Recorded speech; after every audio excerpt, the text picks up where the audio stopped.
Monday, February 25th, I woke up to this view, a very nice sunrise over Gonzaga Bay and the Sea of Cortez.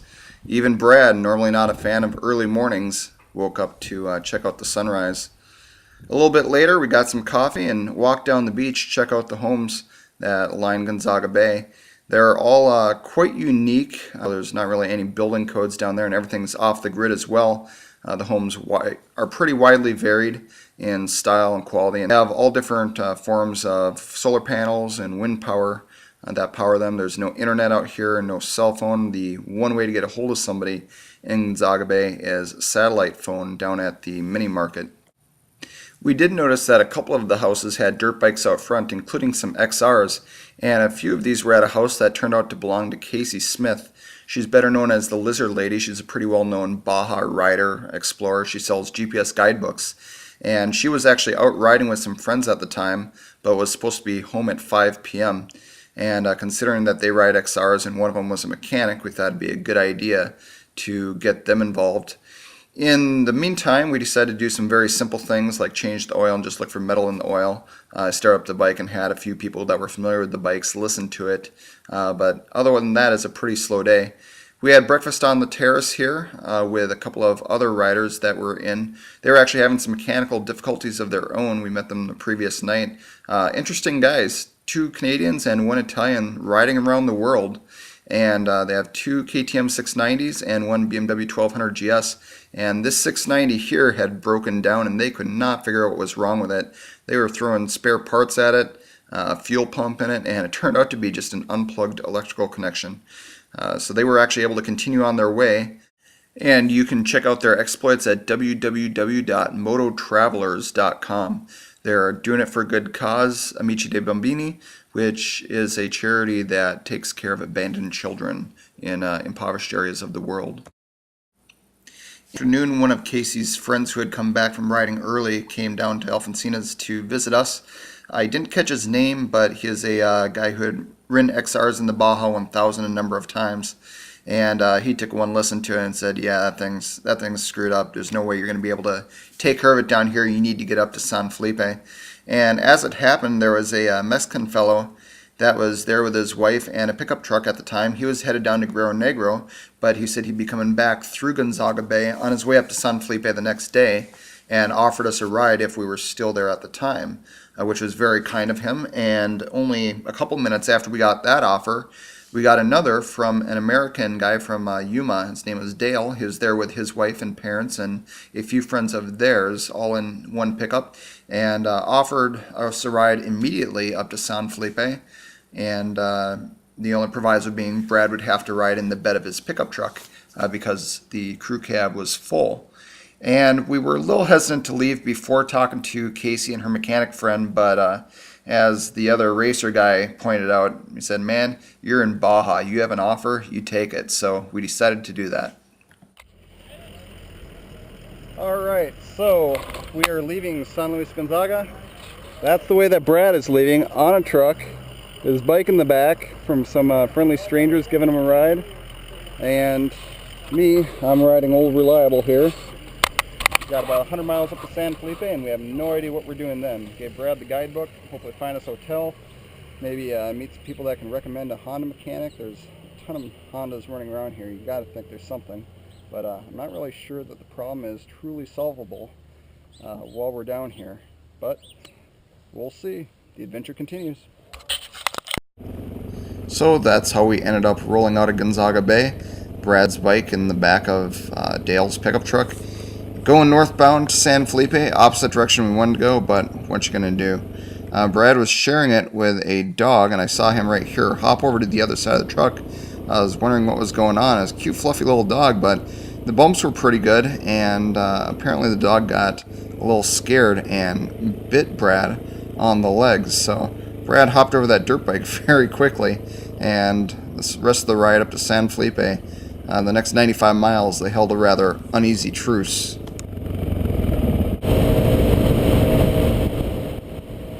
As soon as we were back on pavement, Dale really kicked it down about 70 miles an hour the whole way. Had my little DRZ really wrapped up, but that was alright because the road passed quickly and, well, we'd been on this road before. kind of a funny road because the southern stretches, the most remote, are also the newest, so it's a really nice road there. It has culverts and even sidewalks in places. And then as you go further north, it's not quite as new, and they didn't put quite as much money into it when it was originally built, and there's places they don't even have culverts. They just do abrupt dips in the road for whenever water goes through there. And some of these are pretty significant. If you hit them at full speed, you'll get air, and by the second time, then especially the third time that we eventually did this road, we were intentionally hitting those at full speed and goosing them as going over, just to get some nice air off of them, just to break up the boredom.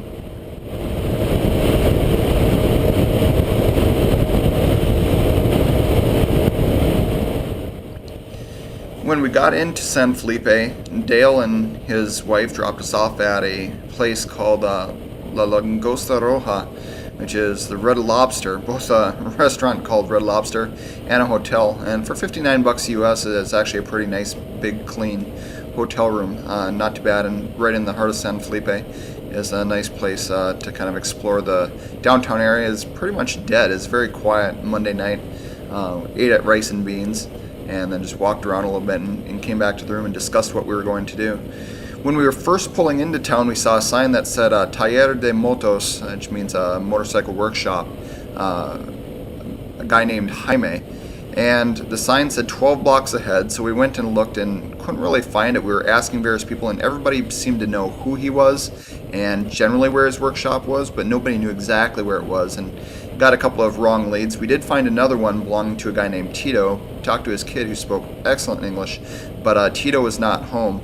So we decided to just call it a night. It was getting dark, and try again the next morning.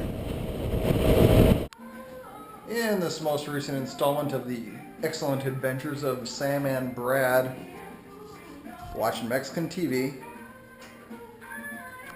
in San Felipe, where Brad's bike is not, because we're hoping it gets stolen.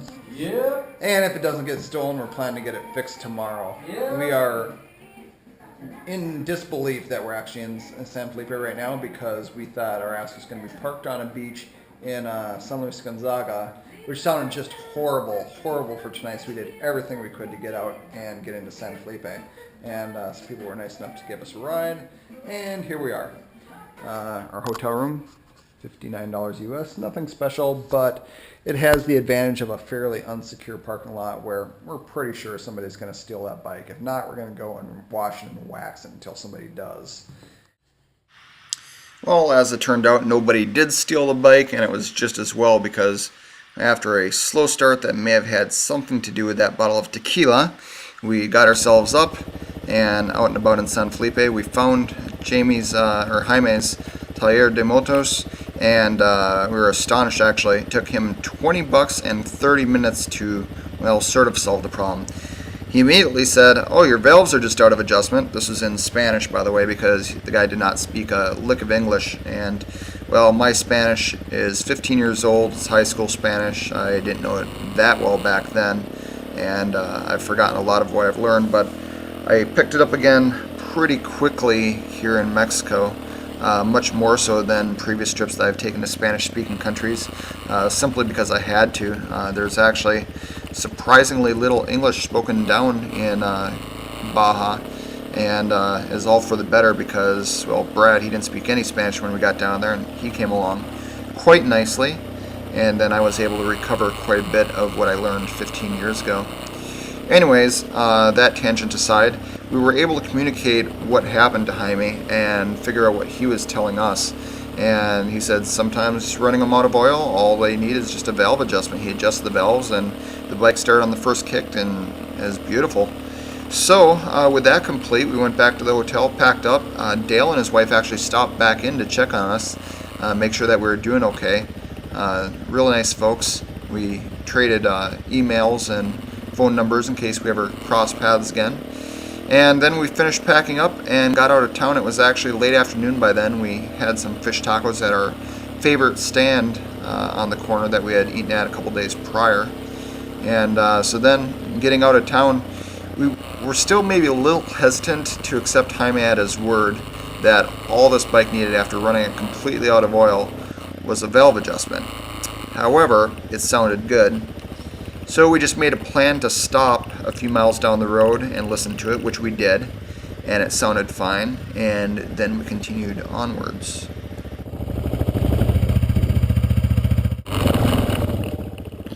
Oh yeah, there was this one other little incident. As I was getting out of the sand here up onto the road, my front wheel got up on the pavement and the rear wheel bogged down in the sand, and I went to put a foot down, and yeah, there's a slope there. That didn't work out too well on a tall bike like the DRZ 400. You'll notice that this section of the clip is muted because, well, I may have said an unkind thing to Brad as he drove off without looking back. And then as I struggled to pick up my bike, I may have said a few things that aren't very family appropriate, and I'm not necessarily proud of how I completely lost my cool. Thanks, guys. No problem. Been there, done that. Yep. I was actually so flustered I didn't even hear these guys drive up behind me, and when they offered their help, I was a little embarrassed that they heard my meltdown. What's up? You want to get on the high side?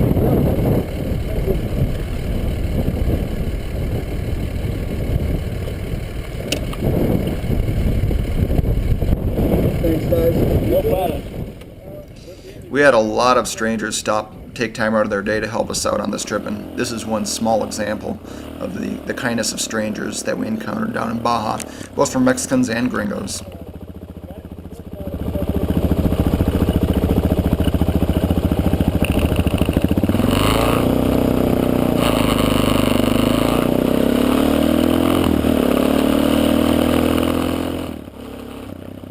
Oh, hey look, it's Brad coming back to see where I am. Actually, he's coming back because his engine is all of a sudden making a sound again. So he's kicking it over, having me take a listen, and yep, the valve noise is back.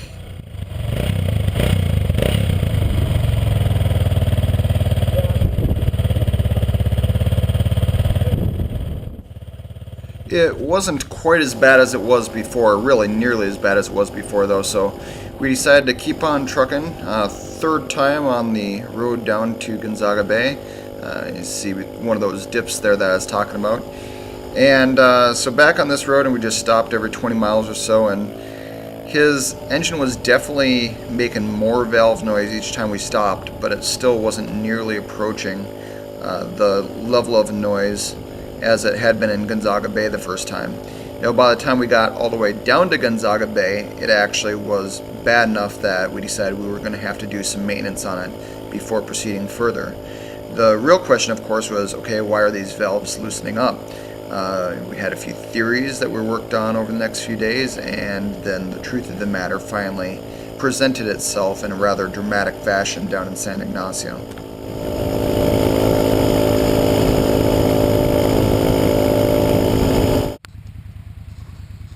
Well, here we are back at Gonzaga Bay. Been here before. This time we're down on the southern side of the beach. We're going to be camping at Palapa. I need to get working on setting up the tent before I lose all my light here because it's almost gone. We got Brad's bike kind of fixed, although it's now making more noise now that we've come 100 miles from San Felipe again. And so he's up talking to Casey Smith, the lizard lady, and seeing if he can't maybe use their garage tonight and tools and expertise and adjust those valves again and see if he can't get them to stay this time. Alright, off to work. So it's morning on Gonzaga Bay here once again, and this is where we camped last night.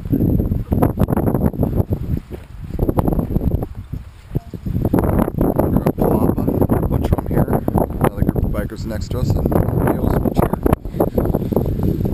And we're just waiting to break camp until Brad can get some guys in to take a look at his valves, which seem to be out of adjustment again.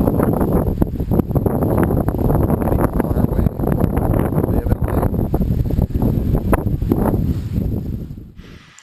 In the end, Brad just did the valve job himself and was able to get it very close once he had the bike all back together. It actually sounded just fine. We did use some Loctite on the adjustment nuts. We were thinking that those might be backing off, and that's why those valves, or more specifically one exhaust valve, was loosening up as it was. Once the bike was back together, we packed up and headed out to Coco's Corner. We were finally going to be off pavement all day, or at least the majority of the day. And the first portion down to Coco's Corner was only about 20 miles or so of fairly decent gravel road. There were a few washboards in some places where it was a little bit slippery, a little bit sandy, but for the most part, a pretty good road.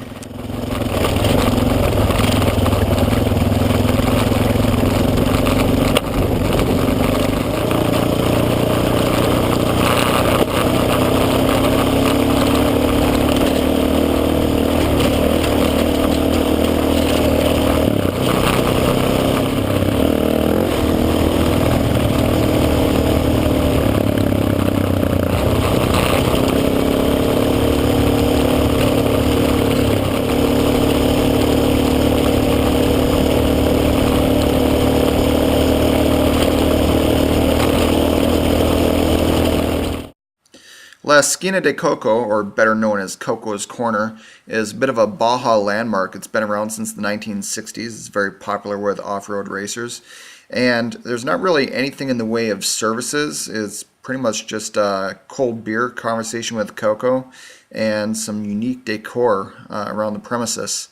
Coco himself is 85 years old these days. He's lost 2 legs to diabetes, partway blind, but still gets around pretty good on his little four-wheeler, and still welcomes everybody with a cold beer. And in our case, he was able to set us up with some bolts. I had one that vibrated out of my hard bags, and he had some cans of bolts that were laying around, was able to help us out that way. Otherwise, we just sat out back, drank a few beers, talked to him. He did ask us which way we were going out to the highway, and I thought there was only really one way. I said, the road. He goes, well, why don't you go via Kelimoy Wash? And I had heard Kelimoy Wash once previously in the context of up at Mike's Sky Ranch. It was one of the places that Tom told us not to go with the new rider. But Coco said, oh, no, it's fine, it's fine. I said, well, isn't it a little sandy? He goes, oh, it's a little sandy for about 3 kilometers. But if you need to, you can go slow and just kind of paddle along and you'll be out. And, you know, the rest of it is really amazing. And, well, he talked us into it. I could see Brad drooling over there. I said, well, okay, we'll try it. So we went down it, and it actually was a really amazing route.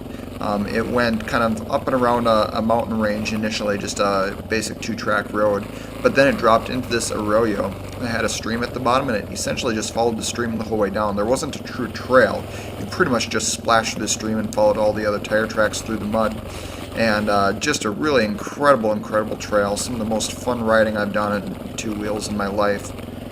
I do kind of wish that I'd been able to do it a few days later when I had a little more experience, a little more confidence under my belt, because I was going somewhat slow, and you actually could go pretty fast through the canyon. And then the sand at the end, of course, really kind of kicked my butt, as you'll see, and it would have been a little bit easier if I'd had a little bit more experience when I encountered that. But for now, I'm going to shut up and let you enjoy some of the best riding we did of the entire trip.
suddenly I encountered my old nemesis, sand. There had been a few sandy portions prior to this, but not really anything that was that deep or that extended. And here, of course, I did the exact wrong thing. I slowed down and stopped, and then once I got going, I didn't really commit. I should have just got on the hammer and gone fast, but I was still, I think, a little bit gun shy from my somersault down at Laguna Diablo. And I started to get the hang of it here. I wasn't doing horribly for the first portion of the wash. I thought this was the sandy section that Coco was talking about, when in fact there was much worse to come. And here was the first time I went down in the wash. Hit a bush. I actually just got a little bit sideways and just got yanked a little sideways, didn't react in time, and right into the bush. I wasn't hurt at all. I was actually laughing when it happened. But my GPS mount did get broken again, so I just had to zip tie that into place. But otherwise, this one was mostly funny, but it did set me up for what was to come. As once we got the bike up here, and I got going again, I was gun shy, and I started doing the exact wrong things. I started going slow, trying to paddle along on my feet, so it wouldn't hurt if I went down, and that was just essentially ensuring that I would go down time and time and time again, as it turned out to be just miles and miles of sand. I was just having a heck of a time, and it was just tiring me out and making me angrier and angrier each time it would happen. I started going to the sides of the track trying to find firmer ground. That worked for a while. I was ducking under bushes and scratching up my helmet trying to stay on firmer ground, and I was just mentally beaten, physically exhausted.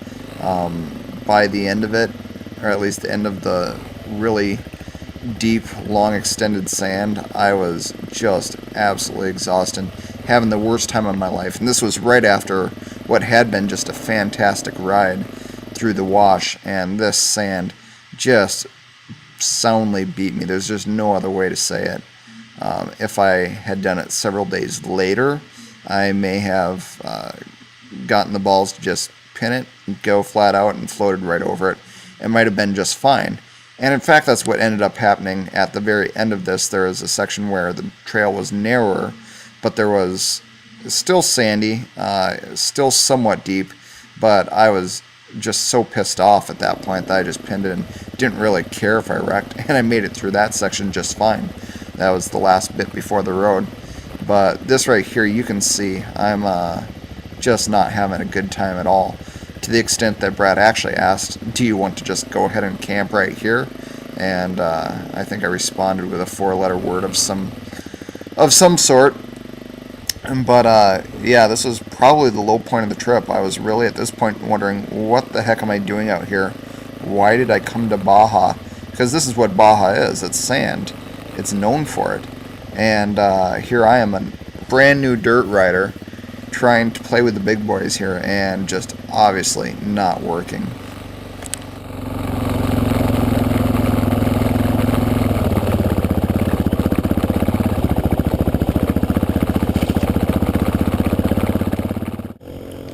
But the last bit of sand riding out to the road did provide a measure of redemption.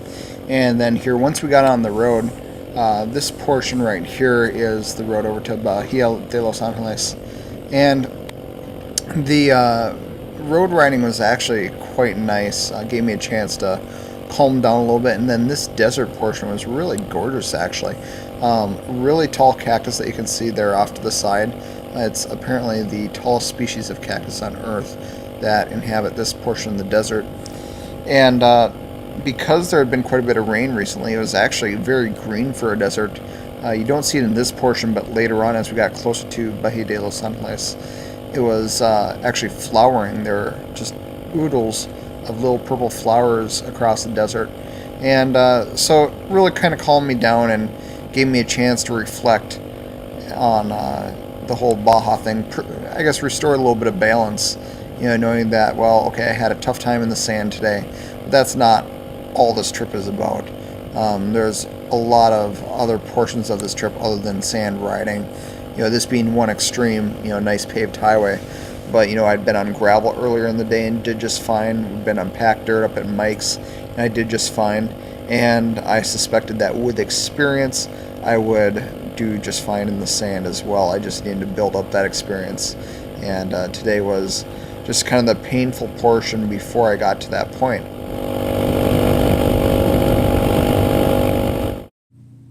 We arrived at Bahia de Los Angeles at about 5 p.m., having ridden about 100 miles, of which 50 were on dirt, and really the vast majority of the time during the day was spent getting through just about 15 miles of that really deep sand. And, I've done 1,000 mile days on my BMW twice. I've done 700 mile days on several occasions, including once on a glittery pink Ducati Monster 600 through the deep south. Those were all long days, but I don't think I've ever been exhausted as I was at the end of this day approaching Bahia de Los Angeles. It was a real workout mentally, physically. But I made it through. We made it to Bahia de Los Angeles safely in one piece. The bike's in good working condition, and that was really what mattered most. I ate and slept very well this night. We had some enjoyable company. We were actually in a hotel that was just packed with trail riders, is the Utah Trail Riding Association. I'm pretty sure the only reason we actually got a room was because they mistakenly thought that we were with them, but it worked out. So yeah, we had a few beers with the guys and told some stories, and went to bed knowing that tomorrow would be another day of dirt riding, and that one actually turned out to go much better than today did.